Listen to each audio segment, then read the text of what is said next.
wabarakatuh. Kitab sanad yang al-musamma Husul Maqasid fi Wusul Asanid atau yang disebut kitab sanad ini adalah awal-awalnya kita ini terdorong pertama-tama ketika saya berkunjung ke Maroko itu adalah ada dorongan dari Tangier itu,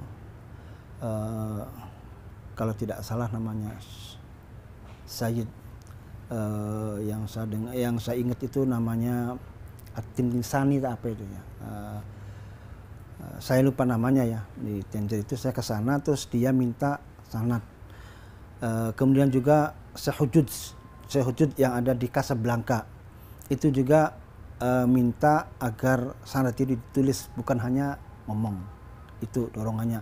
Yang kedua itu ada ketika saya sering dialog dengan anak-anak kita, mereka mengatakan kalau kiai-kiai Jawa terutama yang berbasis Nusantara itu katanya sanadnya tidak jelas itu, dan juga nasabnya juga tidak jelas. Maka saya buktikan bahwa yang saya tahu mulai di mana saja yang satu pesantren di seluruh Indonesia itu sanadnya itu sangat jelas sekali. Jadi bohong kalau ada orang yang mengatakan bahwa ulama-ulama Jawa itu sanadnya tidak jelas. Syekh Yasin Al-Padangi saja itu Al-Jawi ya. Jadi makanya ketika itu maka saya terdorong untuk menulis buku sanad, yang sanad ini adalah mencakup mazhabul arba'ah. Ya. Kemudian sanad ini saya ambil dari orang tua saya, dan orang tua saya itu ketika beliau adalah di Mekah ya, di Mekah haji, beliau kemudian diberi sanad oleh Syekh Yasin Al-Padangi. Dan saya kalau Syekh Al-Padangi itu saya bertemu 2 kali ketika ada muktamar di Semarang. Kemudian ketika ada berkunjung di pondok saya di Pondok Kiai Muhammadun di Pondowan Pati Jawa Tengah, itu juga saya pernah bertemu waktu itu karena saya masih dalam karena santri. Maka saya menginginkan sanad itu. Kemudian alhamdulillah ayah saya itu kemudian dikasih kitabnya, kemudian diberi langsung tulisan dari Syekh Yasin Al-Padangi.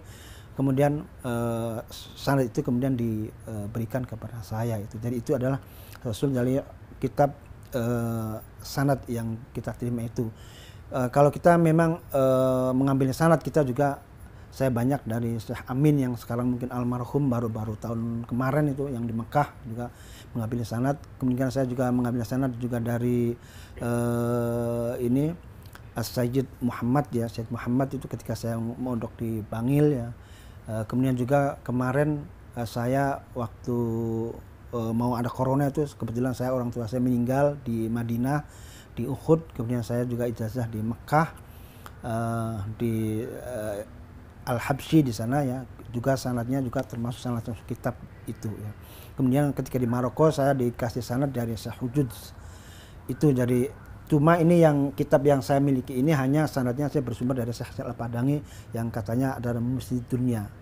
Itu adalah sejarah daripada sanad yang kita tulis ini. Kemudian kita buku Thariqah ini Al-Babakani ini sebenarnya Thariqah Al-Babakani ini sebenarnya menceritakan kalau thariqatnya di sini thariqat adalah thariqat TKN ya, TKN Thariqat Qoridah Naqsabandiyah.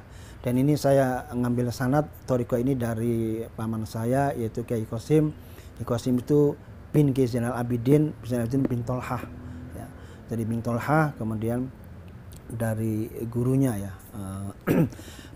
Ini kitab ini adalah di sini ada terdapat juga nanti sanadnya jelas di sini saya tulis di sini dari mana saya mengambil thariqah itu. Ini karena di TKN itu yang di Cirebon itu ada berjalur keluarga, ada jalur orang lain. Kalau saya ini salah satu jalur dari jalur keluarga ya. Memang jalur keluarga tidak terkenal seperti yang TKN di Sulalaya itu.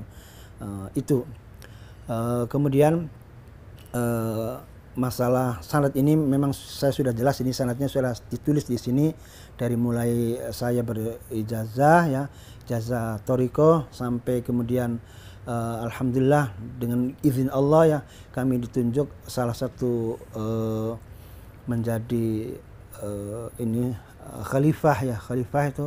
Kemudian khalifah itu juga ada di sini, ada langsung ditandatangani oleh oleh guru saya sini Kiai Qasim ini.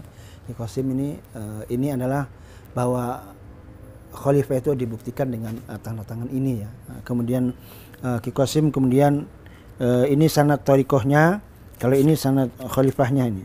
Khalifahnya ini dan ini guru saya adalah Ki Qasim. Kiai Syekh Qasim ini adalah Gunung Jati ya, Gunung Jati, beliau tinggal di Gunung Jati, salah satu cucu daripada Kiai Tolhah. Ya. Kalau ke kita Kiai Tolhah itu nenek ya, buyut kalau dalam bahasa Cirebon. Jadi itu awalnya saya tuh tidak tertarik ya pada thariqah itu awalnya tuh. Karena apa? Karena di Pondok Pesantren di Babakan itu kan jarang yang mengamalkan thariqah ya, thariqah. Tapi beliau ketika mau meninggal berapa tahun lagi mau meninggal, kita di sana beat hampir tiap 2 minggu sekali atau seminggu sekali beat sampai saya diangkat menjadi khalifah ya. Kemudian sekarang karena kaedahnya begini, kalau khalifah kalau mursyidnya sudah meninggal maka itu menurut aturan thariqah itu sudah mursyid lagi gitu. Itu adalah Allah alam ya. Saya ini sebenarnya hanya dorongan saja, dorongan dari dan wasiat dari termasuk kakek itu, dari kakek Ki Qasim itu kakek iringan ya dalam kakek itu. Nah itu kemudian didorong, kemudian dari situlah kemudian kita mengembangkan thariqat. Thariqat itu karena thariqat sebetulnya thariqat ini umum, secara umum ya. Karena thariqat itu dilakukan di Babakan ya, dilakukan di Babakan, maka orang menyebutnya thariqat al-Babakani itu. Sebenarnya thariqatnya sudah thariqat umum itu ya. Jadi karena orang terus terang, dan dari situlah kemudian orang banyak bertanya, apa sih thariqah itu? Thariqah itu apa? Itu juga jawabannya ada di sini. Thariqah itu apa? Kemudian apa landasan Quran dan hadisnya juga saya sebutkan di sini. Hujjahnya, argumennya juga disebutkan di sini. Kemudian bagaimana cara melakukan thariqat itu? Suluknya bagaimana, beatnya bagaimana, kemudian juga disebutkan dalam buku ini ya. Kemudian bagaimana pengamalannya, cara pengamalannya.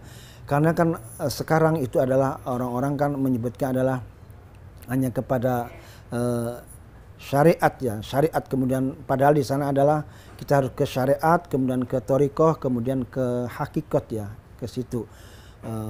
Jadi ini adalah peningkatan untuk bagaimana terutama warga Nahdliyin meningkatkan bagaimana kita sehingga bukan hanya syariat yang kita lakukan tapi juga mengalami thariqah, dan juga dari thariqah itu kemudian naik menjadi hakikah ya. Nah, kita kalau digambarkan kalau syariat itu adalah katakan sebagai kalau itu perahunya ya, perahunya bagaimana kita berlayar.